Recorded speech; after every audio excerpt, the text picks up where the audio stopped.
Welcome to my channel.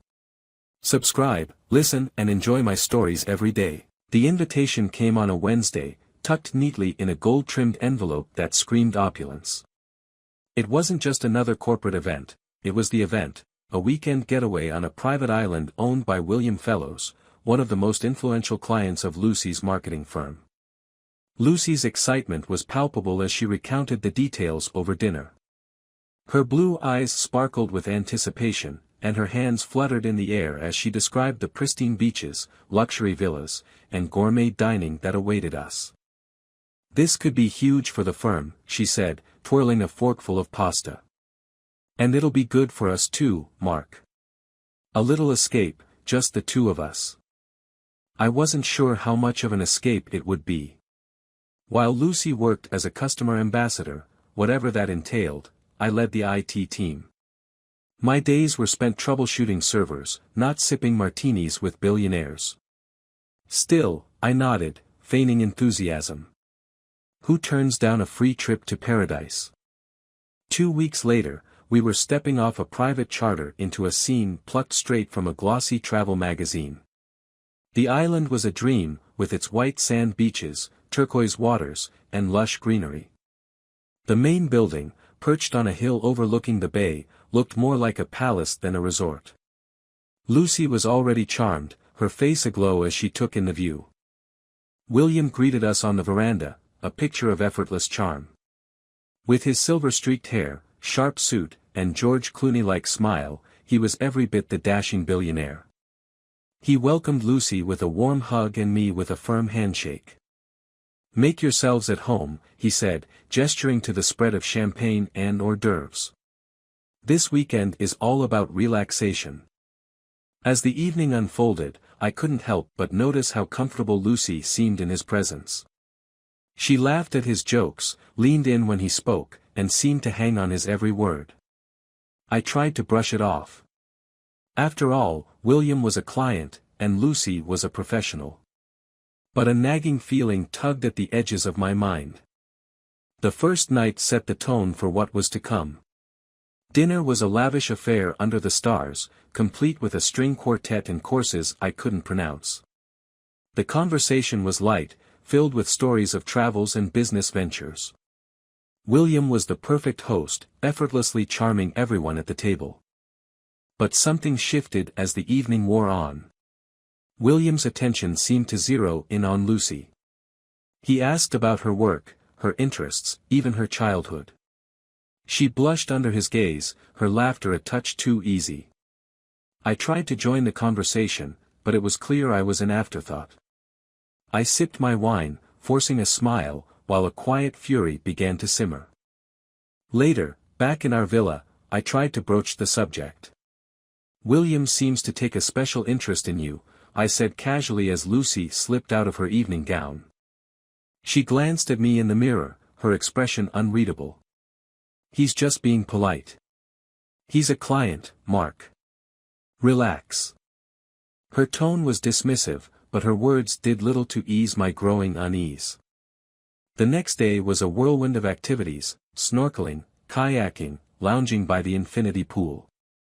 William was everywhere, effortlessly charming, his focus always drifting back to Lucy. I watched as he guided her through the coral reefs, their laughter echoing across the water. My stomach churned, but I kept my mouth shut. Confrontation seemed futile. That evening, as the sun dipped below the horizon, painting the sky in shades of gold and crimson, William invited us to his office for a private discussion. The room was as opulent as the rest of the island, with its leather chairs, mahogany desk, and walls lined with books and artwork. "Thank you for coming," he began, his tone measured. "I have a proposal, a personal one." I frowned, glancing at Lucy, who seemed unusually still. "Go on," I said cautiously. William leaned back in his chair, his expression unreadable. "I've gotten to know Lucy quite well over the past few months. She's intelligent, charismatic, and, well, quite special. I'd like to spend the rest of the weekend with her. In return, I'm prepared to compensate you both generously. Say, $100,000. The words hung in the air like a guillotine. I stared at him, waiting for the punchline, the laugh that would make it all a bad joke. But William's face remained serious. Lucy's silence was deafening. "You're joking," I said finally, my voice shaking with disbelief. "No," he replied calmly. "I'm offering a business transaction. Nothing more." I turned to Lucy, hoping, praying, for outrage, for her to tell him off and storm out. Instead, she lowered her gaze, her hands fidgeting in her lap. "Mark," she began, her voice barely above a whisper. "Maybe we should consider it." The room tilted. My wife, the woman I had loved and trusted for over a decade, was entertaining this insanity. Betrayal wrapped its icy hands around my chest, squeezing until I could barely breathe. I forced a laugh, though it came out bitter. "Unbelievable. You're actually thinking about this?" Lucy's head snapped up, her eyes wide with pleading. It's a lot of money, Mark. Think of what we could do for the kids, for the house." Her words blurred into a fog of betrayal and disbelief. I stood abruptly, the chair scraping against the polished floor. "You're out of your mind," I said, my voice cold. "Both of you." Without another word, I walked out, leaving Lucy and William to their twisted negotiation. The warm night air hit me like a slap as I stumbled onto the veranda. My mind raced, torn between fury and heartbreak. I needed to think. More importantly, I needed a plan. The walk back to the villa was a blur. The sound of waves crashing against the shore seemed distant, like it belonged to another world, a simpler world, where my wife wasn't contemplating selling her dignity and our marriage for a six-figure paycheck. By the time I reached the villa, the shock had faded, replaced by a seething fury. I paced the room, my fists clenching and unclenching as I tried to process what had just happened. Lucy's betrayal felt like a knife in my back, twisting with every memory of our life together, our vows, the house we built, the late nights spent planning our future. All of it now felt like a lie. I collapsed onto the edge of the bed, staring at the floor. Walking away wasn't enough. William and Lucy had to feel the consequences of their actions. But how? I couldn't punch William's smug face, not unless I wanted a lawsuit. I couldn't scream at Lucy, not here, not now. What I needed was a plan, one that would make them regret underestimating me. Then it hit me. William's confidence, his brazen arrogance, stemmed from the belief that he could act without consequences. Men like him thought their wealth and charm made them untouchable. But everyone had vulnerabilities. It was just a matter of finding his. I grabbed my laptop from my bag and settled into the desk by the window. The villa's Wi-Fi was surprisingly fast, and within minutes, I was combing through every scrap of information I could find on William Fellows. Articles, interviews, press releases, all painting the picture of a man who thrived on control. He owned businesses, properties, and people. But beneath the polished facade were cracks, a bitter divorce, whispers of lawsuits, and a reputation for pushing boundaries. The more I read, the clearer it became. William wasn't just a man who liked control, he demanded it. Control. That was his weakness. If I could take it from him, even briefly, it would shake his foundation. But what about Lucy? The thought of her betrayal made my stomach churn. I needed to deal with her too, but not here, not in the lion's den. For now, I would play my role as the clueless husband, gathering information and waiting for the perfect moment to strike. The next morning, Lucy returned to the villa just after sunrise. Her face was pale, her eyes puffy, as though she hadn't slept. Good, I thought bitterly. Let the guilt keep you up at night. Mark, she began hesitantly, stepping into the room. Can we talk? I didn't look up from my laptop. What's there to talk about? Her voice wavered. I didn't agree to anything. How noble of you, I said flatly, finally meeting her gaze. So what stopped you? Did he lower the offer? Her face crumpled, and for a fleeting moment, I saw the woman I had fallen in love with, the woman I thought I knew. "It wasn't like that," she whispered. I didn't know what to say. I panicked. Panicked? I stood, the chair scraping loudly against the floor. "You considered it, Lucy." That's all I needed to know. Tears welled in her eyes. "I didn't mean to hurt you." "Funny," I said coldly. "That's exactly what someone who did mean to hurt me would say." She didn't reply, and I didn't care to press her. Instead, I grabbed my bag and walked out, leaving her standing in the middle of the room. By midday, I had shifted my focus back to William. I needed leverage, something he couldn't buy his way out of. As the other guests lounged by the pool, sipping cocktails and soaking up the sun, I stayed close to the villa, waiting for the perfect opportunity. It came when I noticed a member of William's staff, a young woman who seemed to be running errands for him, step out of the main house and head toward the employee quarters. I intercepted her near the garden, flashing a friendly smile. "Excuse me, I'm Mark. Lucy's husband." She paused, her expression wary. "Yes. I was hoping you could help me," I said, keeping my tone light. "I need to get in touch with William's assistant. It's about something urgent, but I don't want to disturb him." Her guard dropped slightly. "Mr. Fellows doesn't have a personal assistant here. He prefers to handle things himself." "Of course he does," I said, feigning a chuckle. "Thanks for letting me know." She nodded and hurried off, leaving me with more questions than answers. Why would someone like William handle things himself? It didn't fit. Unless, of course, there were things he didn't want others knowing. I spent the afternoon observing him. Every move he made seemed calculated, deliberate. He interacted with his guests effortlessly, maintaining his charm, but there was something else, a tension just beneath the surface.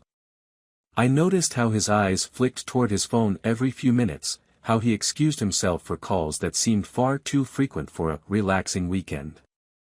When he slipped away after dinner, I followed at a distance, careful to stay out of sight. He headed toward his office, the same one where he had made his disgusting proposal the night before. The door closed behind him, and I crept closer, pressing my ear to the wooden frame. Faint murmurs leaked through, his voice, low and urgent, though I couldn't make out the words. I retreated before he could catch me, my mind racing. Whatever was in that office, it was important enough to distract him from the party. If I could get inside, I might find what I needed to bring him down. That night, as the island fell silent, I made my move. Dressed in dark clothes and armed with nothing but a flashlight and my phone, I slipped out of the villa and headed for William's office. The moon cast long shadows across the path, but I kept to the edges, moving quickly and quietly. The office was locked, as I expected, but the windows were old and poorly secured. It took only a few minutes to pry one open and climb inside. The room smelled faintly of leather and cigars, the air thick with the weight of secrets. I moved quickly, searching the desk, the shelves, the cabinets. Files, contracts, receipts, it was a goldmine of information. And then I found it, a folder marked confidential. Inside were documents that could ruin William's carefully crafted image, evidence of tax evasion, offshore accounts, and questionable business practices. I took photos of everything, my heart pounding as I worked. When I was done, I slipped back out the window and returned to the villa. I had what I needed. Now it was only a matter of time. I barely slept that night. The folder of damning evidence I'd uncovered from William's office felt like a weapon, heavy with potential. As the first light of dawn spilled over the horizon, I sat on the edge of the bed, staring out at the ocean. Lucy stirred beside me, her breathing steady, oblivious to the storm brewing in my mind.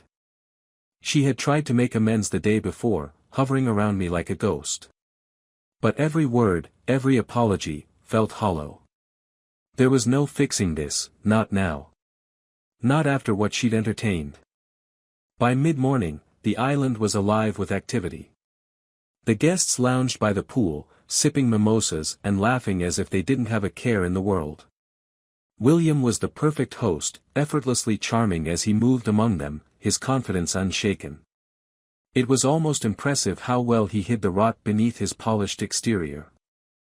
I spent the morning watching him, calculating my next move. I could confront him outright, but that would be too easy, too quick.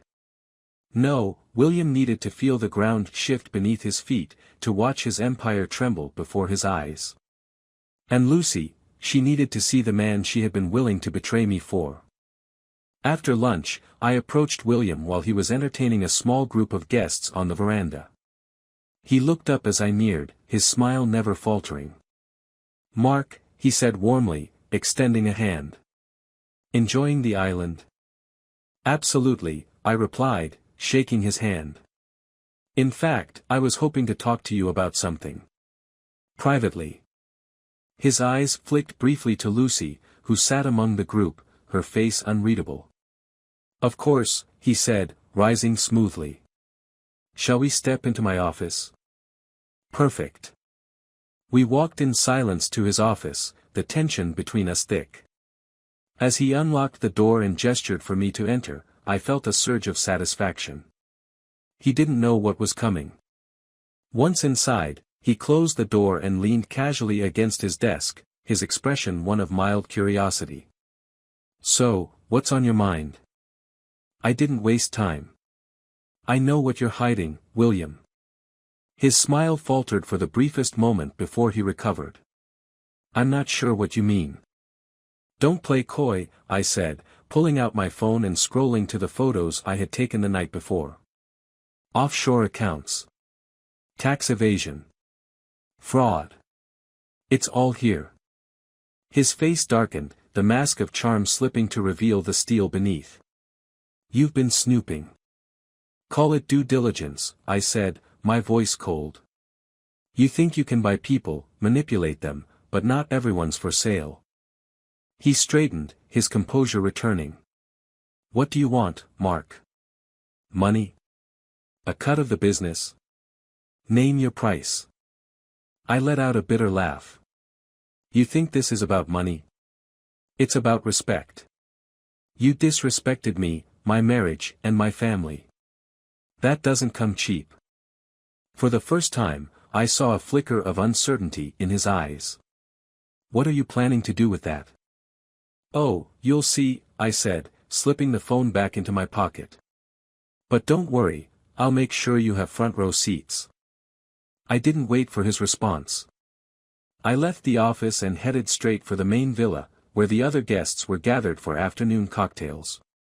Lucy was there, perched on the edge of her chair, her hands clutching a glass of wine. Her eyes widened as she saw me approach. "Mark," she began, standing. "What's going on?" "Sit down," I said sharply, my tone leaving no room for argument. She sank back into her seat, her expression wary. I turned to the group, my voice steady but loud enough to command attention. "Ladies and gentlemen, I'd like to propose a toast. To our gracious host, William Fellows." Glasses were raised, though the air was thick with confusion. William entered moments later, his face a mask of barely concealed irritation. He stopped short as he saw me standing at the center of the room. "And to the truth," I added, raising my glass higher. "Because the truth always has a way of coming out." I placed my phone on the table, the screen lit with the incriminating photos. The guests leaned forward, their curiosity quickly turning to shock as they saw the evidence. Murmurs rippled through the group, followed by sharp intakes of breath. "What is this?" one of the guests asked, looking between William and me. "This," I said, "is your host's true face. The offshore accounts, the fraudulent deals, the lies. He's been playing all of you."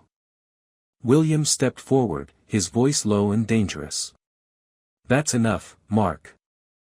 "Oh, we're just getting started," I said, meeting his glare. "Did he tell you about the deal he offered my wife, $100,000 for a weekend of her time? That's the kind of man you're dealing with." Gasps filled the room. Lucy's face turned ghostly white, her hand flying to her mouth. William tried to speak, but the damage was done. His carefully curated image was crumbling before his eyes.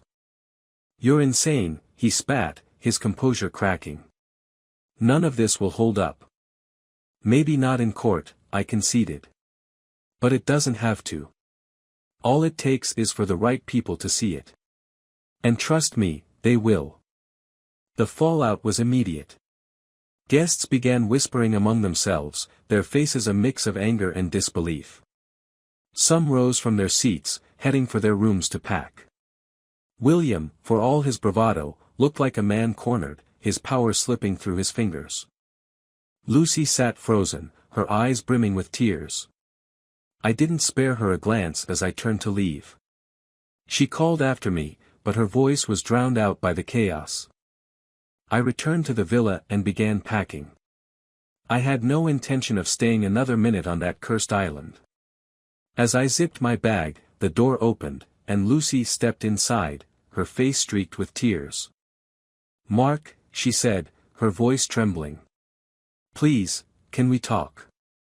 I didn't stop packing. "There's nothing to talk about." She moved closer, her hands wringing. "I made a mistake. I was scared, and I didn't know what to do. But I didn't go through with it. Doesn't that count for something?" I straightened, meeting her gaze. "It counts for one thing, knowing exactly who you are." Her face crumpled, but I felt nothing. The betrayal had carved a hollow space where my love for her used to be. "I'm leaving," I said, slinging the bag over my shoulder. "I suggest you do the same. You can find your own way home." I walked out without looking back. As the door closed behind me, I felt a strange sense of relief. I had done what I came to do. Now it was time to move on. The mainland loomed closer as the private boat sped through the waves. The island had shrunk to a distant smudge on the horizon, but the weight of what had happened there clung to me like salt in the air. I leaned against the railing, letting the wind whip across my face, trying to feel something other than the searing emptiness Lucy's betrayal had left behind. But there was no time for reflection. I had one more card to play. After docking at the marina, I made my way to the sleek black car waiting for me. The driver, arranged by the investigator I'd hired months ago, gave me a curt nod. "Everything's ready, Mr. Collins." "Good," I said, settling into the back seat. "Take me to the address." The investigator had been worth every penny. Before the island weekend, I'd suspected Lucy was hiding something, her late nights, the sudden secrecy, her increasing detachment. It wasn't William who triggered my suspicions. He was just the accelerant. The fire had started months ago. As the car wound through the city streets, I replayed the investigator's final report in my mind. William wasn't Lucy's first indiscretion. He was just the most blatant. The true bombshell had been waiting for me in an envelope marked confidential, photos, emails, even receipts. They painted a damning picture of Lucy's secret life, one she had hidden behind carefully chosen smiles and half-truths. But what made it worse, what made it personal, was that her other affair wasn't with a stranger. It was with my closest friend, Alex. The car pulled up in front of a modest suburban house. Alex's house. My stomach churned as I stepped out, clutching the envelope. Part of me wanted to storm inside, to confront him and tear the facade of friendship apart with my bare hands. But I'd planned this moment too carefully to let anger derail it. I knocked twice. Footsteps approached, and the door swung open to reveal Alex, his face a mask of surprise. "Mark? What are you doing here? Can we talk?" I said, my tone deceptively calm. "It's important." He hesitated but stepped aside, motioning for me to enter. The house smelled faintly of coffee and fresh paint, a place that tried too hard to feel like home. I glanced around, noting the pictures on the walls, the neat stack of bills on the counter. A life built on lies, just like mine had been. "What's going on?" Alex asked, crossing his arms. You don't look too good. I set the envelope on the coffee table between us. Take a look. He frowned but complied, pulling out the photos first. His face went pale as he flipped through them, his hands trembling. Where did you get these? Does it matter?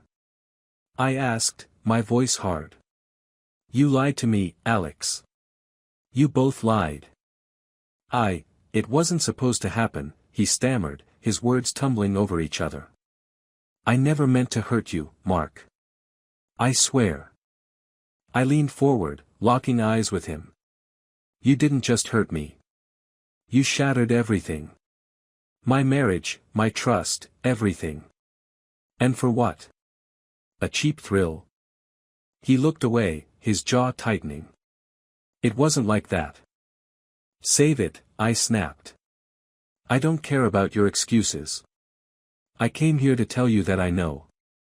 And to let you know that I'm done. Alex's eyes flicked back to mine, his expression pleading. Please, Mark. Don't let this ruin what we have. I'll do anything to make it right. I laughed bitterly. Right? You think this can ever be made right? Before he could respond, a new voice cut through the tension. Mark? What are you doing here? I turned to see Lucy standing in the doorway, her face a mixture of shock and guilt. She was dressed casually, as though she had every right to be there, as though this was just another afternoon with Alex. Perfect timing, I said, my tone dripping with venom. I was just explaining to Alex how I know about your little arrangement. Her eyes widened in panic. Mark, Don't, I interrupted, raising a hand. Don't insult me with lies. Not here. Not now.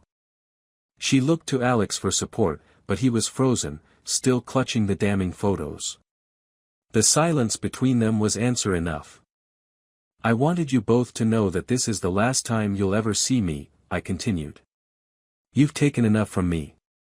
My trust, my marriage, my friendship. But you won't take my future. Lucy stepped forward, tears streaming down her face. Mark, please. We can fix this. I shook my head, the finality of it settling over me like a shield. No, Lucy. You can't fix what's already broken. I turned and walked out, ignoring their protests, their desperate pleas. The weight I'd carried for months began to lift with each step, replaced by a quiet resolve. The drive back to the city was silent. My thoughts were clear for the first time in weeks. I had lost so much, but I still had one thing they could never touch, my freedom. I could rebuild. Start over. Create a life free from betrayal and deceit. As the skyline came into view, my phone buzzed. It was a message from the investigator. Mr. Collins, the additional request you made has been completed. Details attached. I opened the file and scanned it quickly. It was a formal report outlining the transfer of my assets. The house, the savings, the retirement fund, all safely locked away, untouchable by Lucy or Alex. My lawyer had ensured that their betrayal would cost them dearly. Neither of them would see a dime of what I'd built. I smiled for the first time in days. They had played their game, and they had lost. The car stopped in front of my building, and I stepped out, breathing in the cool evening air. The city buzzed around me, full of life and possibility. My future was mine again, and no one could take it from me. As I walked inside, I felt a strange sense of peace. The storm had passed, leaving me stronger, sharper, and ready for whatever came next.